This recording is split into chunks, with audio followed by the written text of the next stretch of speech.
나는 친구 엄마와 가까운 사이가 되었고, 이렇게 살아도 되는지 고민이 깊다. 이 고민을 지인들에게 털어놓기가 부끄러워 인터넷에 올려본다. 좋아요, 구독, 알림 설정 부탁드려요. 나는 대학교 2학년이다. 대학 생활은 즐거웠지만 수업 내용이 참 재미없었다. 휴학을 할까 생각해봤는데 부모님의 반대로 편입 시험 준비를 하고 있었다. 나는 부끄럽게도 그동안 성실하다는 평을 들어본 적이 없다. 그나마 성적에 맞춰 대학을 들어가긴 했는데 그마저 재미가 없으니 앞으로 어떻게 해야 할지 고민이 깊어졌다. 방학이 되었고 중학교 때부터 친하게 지낸 친구 수호에게 연락이 왔다. 어디 아르바이트 자리 없냐고 물었더니 한 가지 제안을 했다. 자기 엄마가 보험 설계사 일을 하고 있는데 교육을 받고 시험에 통과하면 돈을 준다는 것이었다. 수호와는 중학교 1학년 때부터 친했다. 수호는 무척 착했고 공부도 잘했다. 나는 성적이 중간이하였던 나는 수호네 집에서 시험 공부를 같이 했고 모르는 것이 있을 때 수호 엄마에게 공부를 배우기도 했다. 그 결과 성적이 꽤 많이 올랐고 엄마는 수호와 사이좋게 지내기를 바라셨다. 수호는 엄마, 여동생, 이렇게 세 식구가 함께 살았다. 수호 아버지는 시골에 계신 할아버지와 벗은 농장을 하고 계시기 때문에 집에는 잘 못 온다고 했다. 수호 엄마는 집에서 공부방을 운영하셨고 그 영향으로 친구도 공부를 잘 하게 된 것 같았다. 수호 엄마는 한눈에 봐도 참 아름다웠고 상담도 잘했고 아이들 성적을 올려주니 동네에서 인기가 좋았다. 수호네 집은 학생들로 문전성시를 잃었고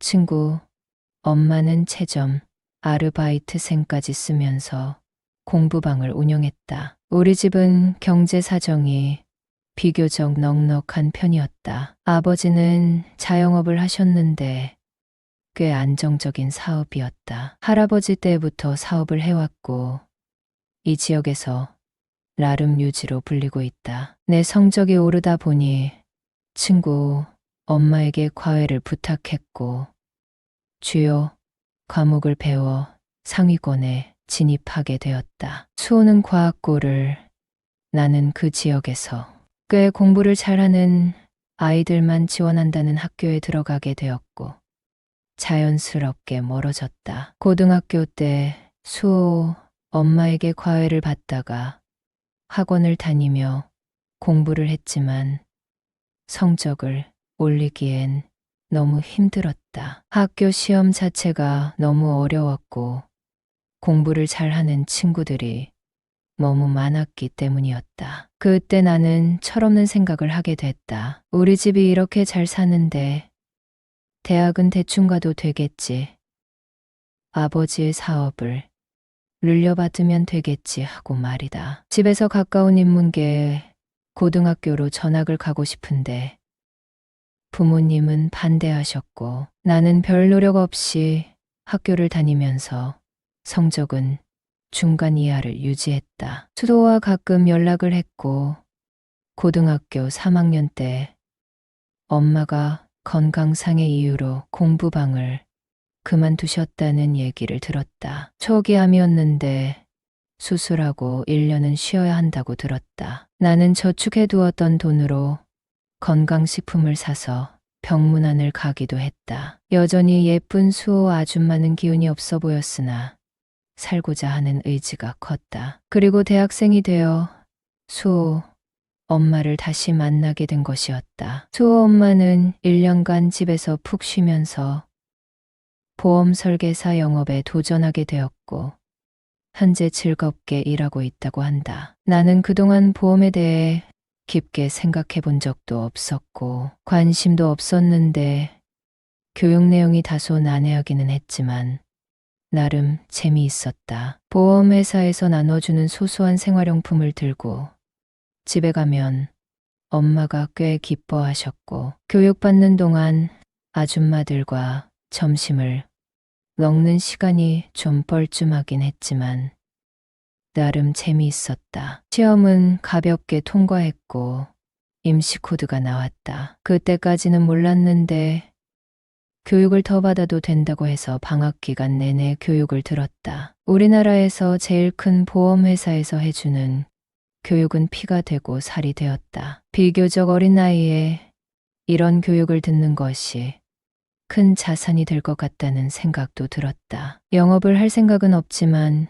교육비 외에 보험회사에서 주는 간식거리, 주방용품 등을 열심히 받아왔다. 그런데 영업소에서 프로모션이 있다고 했다. 교육을 받고 여러 가지 자격증을 따면 교육을 받으면 소개한 사람과 소개받은 사람에게 두바이 여행을 보내준다는 것이었다. 혹시 여행을 가지 못한다면 직장인 평균 급여를 챙겨준다고 하는 것이었다. 수호 엄마는 열심히 공부해서 자격증을 따보라고 권유했고 나는 언제 두바이를 가볼 기회가 있을까 싶어서 열심히 공부했다. 그 결과 보험 설계사들이 딴다는 모든 자격증을 따게 되었고 4박 5일간 두바이에 가게 되었다. 여러분은 써리모의 영상을 재미있게 듣고 계십니다. 그때까지만 해도 수호 엄마는 그저 친구 엄마였다. 프로모션이 걸려 있어 지인 소개를 한 설계사들, 교육생들이 한데 어울려서 최고급 호텔에서 머물며 토상휴가를. 운이 너무도 좋았다. 그런데 영업할 마음이 없었던 내게 수호 엄마가 한 가지 제안을 했다. 자기를 따라다니면서 일을 배워볼 생각이 없냐고 묻는 것이었다. 나는 2학년이 되어 학교를 다녀야 하는데 아줌마를 따라다닐 시간이 없다고 했다. 아줌마는 고객 상담 시간은 아침부터 밤 늦게까지 이어지는데 다 따라오라는 것은 아니고 내가 시간이 될 때 나오면 된다고 했다. 관심이 있으면 시간을 맞춰 자기를 따라오고 상담을 어떻게 하는지 보기만 하라고 하는 것이었다. 따라올 때마다 시급을 줄 테니 한번 생각해 보라고 했고 나는 아줌마와 고객을 만나러 다니게 되었다. 아줌마는 고객을 만날 때 교육 중인 사원이라며 나를 소개했고 고객들은 말끔하게 정장을 입고 나온 나를 보고 이렇게 키 크고 잘생긴 사람은 TV에서나 봤는데 오늘 내 눈이 호강하네 하며 내 외모를 칭찬해 줬다. 아줌마는 경력 2년 차인데 아이들을 가르친 경험이 있어서 그런지 고객에게 상품 설명을 쉽게 잘했고 고객 상황에 맞게 계약을 잘 해냈다. 아줌마가 나를 데리고 다니는 이유는 한 가지 이유가 더 있었다. 소개받은 고객 중 중년 남성을 만날 때가 있었는데 퇴근 후 커피숍에서 만나 상품 설명을 한 뒤 술을 사줄 때가 가끔 있었다고 했다. 그런데 남성 고객을 혼자 만났을 때 곤란한 상황을 겪었다고 솔직하게 털어놓기도 했다. 그때 계약을 포기하고 겨우 자리를 피했다고 하는데 남성 고객과 미팅이 잡히면 나를 곁에 두고 계약을 진행하면 아줌마 마음도 좀 편하다고 했다. 내가 비록 나이는 어리지만 아줌마의 든든한 방패 역할을 한다는 생각을 하니 아줌마가 정말 힘든 일을 하는구나 하는 생각이 들어 안쓰러운 마음이 들었다. 혹시 내가 본격적으로 보험 일을 하게 되었을 때 여성 고객을 혼자 만나게 된다면 아줌마가 같이 있어준다고 하니 의지가 되기도 했다. 아줌마와 일주일에 한두 번 정도 만나면서 현장에서 일을 배우니 보험 설계의 장단점을 알게 되었고 유익한 점이 많았다. 그리고 부끄럽지만 아줌마에게 호감이 생겼다. 예쁜 정장을 차려 입고 나온 아줌마를 볼 때마다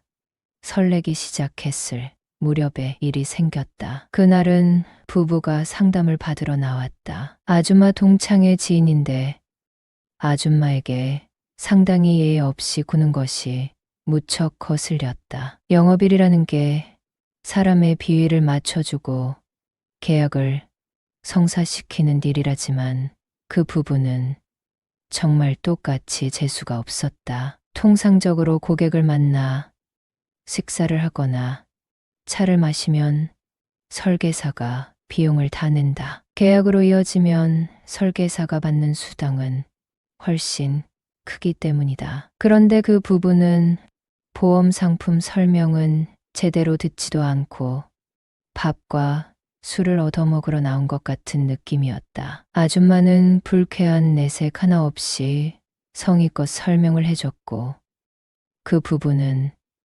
더 생각해 보겠다고 하며 집으로 돌아갔다. 계산을 하고 인사를 할 때 그 부부는 저 사람들 뭐야? 나이 차이 많이 나 보이는데 사귀나? 요즘 남녀 관계는 알 수 없지. 뭐라고 이야기를 듣게 되었다. 나는 무례한 부부에게 한마디 하려고 다가섰으나 아줌마는 내 손을 잡고 말렸다. 그날 아줌마와 2차로 호프집에 갔고 영업하면서 일어나는 일이 참 다양하다고 했다. 계약을 하고도 해지하는 사람이 있는가 하며 급하다고 연락이 와서 여러 개의 보험을 들기도 한다고. 그래도 사람을 만나는 게 재밌고 좋아서 아직까지 잘하고 있다고 하는데 축 처진 아줌마의 어깨가 참 쓸쓸해 보였다. 아줌마는 나에게 수호야, 너 여자친구 있어? 하고 물었고 1학년 때는 미팅으로 만난 아이가 하나 있었는데 객일도 못 만나고 헤어졌다고 했다. 아줌마는 그럼 좋아하는 여자는 없어? 하고 묻는데 솔직하게 말해도 돼요? 라고 하니 그래 말해봐 라고 했다. 사실 아줌마한테 관심이 생겼어요. 프로페셔널하게 일하시는 모습도 멋지고요. 아줌마는 그럼 오늘 같이 있을 수 있어? 하고 물었다. 우리는 서둘러 모텔에 갔다. 아줌마는 농한기에나 남편을 볼 수 있다며 그동안 너무 바쁘게 살아왔는데 남편이 없어서 너무 외로웠다고 했다. 우린 정말 좋은 시간을 보냈다. 아줌마는 평생 한 남자밖에 몰랐는데 이런 경험도 하게 된다며 사실 무섭다고 했다. 우리는 쿨하게 만나기로 했다. 가끔 영업소에 나가는데 다른 설계사들이 눈치채지 않게 연기하고 있다. 친구에게는 물론 비밀이다. 우리 관계가 언제까지 지속될지 모르겠다. 하지만 나에게 한없이 친절했던 아줌마와 함께하는 이 시간이 좋다.